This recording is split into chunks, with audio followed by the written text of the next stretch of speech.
दोस्तों, आज मैं हरे-भरे पेड़ों के बीच में बैठा था, जिसमें से कुछ पेड़ों पर फूल भी खिले हुए थे।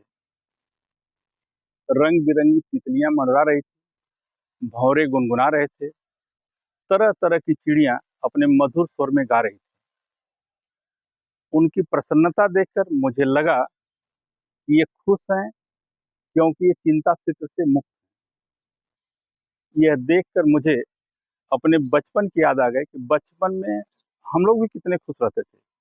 जैसे-जैसे बड़े हुए, ज़िम्मेदारियों का बोझ सर पे पड़ते गया और हमारी प्रसन्नता खत्म होते गई। आज तो हाल ऐसा है कि हमने परिस्थितियों से समझौता कर लिया है और बेफ़िक्र शब्द भी भूल गए हैं। इसी बात को मैंने बेफ़िक्री नामक अपनी कविता में लिखा है। कविता को सुनें, वीडियो को लाइक करके हमारा उत्साहवर्धन करें तथा चैनल को सब्सक्राइब करें, जिससे हमारे आने वाली वीडियो के बारे में आपको सूचना मिलती रहे। सुनें। तरु शाखा पर बैठा पंछी नाच-नाच कर गाता है, काठ फोड़ता कठफोड़वा भी ताल से ताल मिलाता है। चीखुर शिशु वृक्ष शिखा तक सरपट दौड़ लगाते हैं, टीकू टीकू आवाज कर प्रतिद्वंदी को चिढ़ाते हैं। प्रबल शाख पर माँ उनकी लेटे आराम फरमाती है, आंख मूंद निश्चिंत होकर पवन आनंद उठाती है। कभी तेज आवाज में बच्चों को डांट सुनाती है, हद पार न करने की सख्त हिदायत देते जाती है। हर्षित कबूतर नयन मूंद संगीत आनंद उठाता है, संगीत रस में डूबकर वह सपनों में खो जाता है। बीच बीच में आंख खोलकर तंद्रा दूर भगाता है, संगीत फिजा में वह भी गुटुरगु शुरू हो जाता है। थोड़ी देर में काग महाशय उसी वृक्ष पर आ गए, कांव कांव की धुन सुना वे भी संगीत में छा गए। खुद को बेमेल समझ थोड़ी ही देर में बंद हुए, नयन मूंद कर ध्यान लगा, वे अच्छे श्रोता बन गए।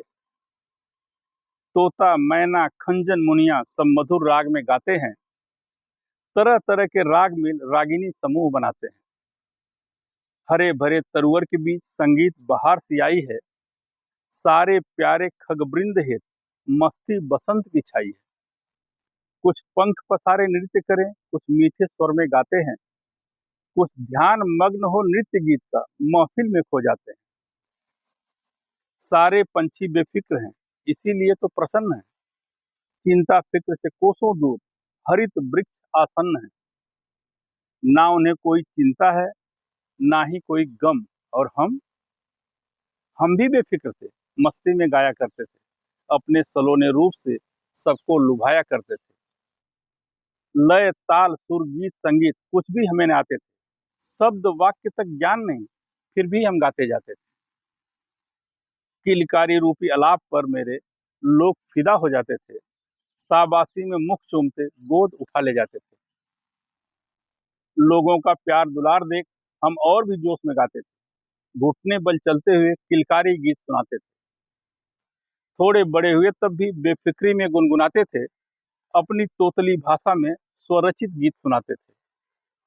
बिना अर्थ के शब्दों का भी लोग आनंद उठाते थे, मुख से निकले हर शब्द पर ताली खूब बजाते थे। और बड़े हुए तो थोड़ी जिम्मेदारी सर पर आई, बेफिक्री में खलल पड़ी, खलनायक बन गई पढ़ाई। जैसे जैसे बड़े हुए चिंता भी बढ़ती जाती थी, जिम्मेदारी सुरसा मेरी बेफिक्री को खाए जाती थी। अब तो हाल ऐसा है कि बेफिक्र शब्द ही भूल गए, जिम्मेदारी के फंदे में मेरी हंसी खुशी सब झूल गए। धन्यवाद।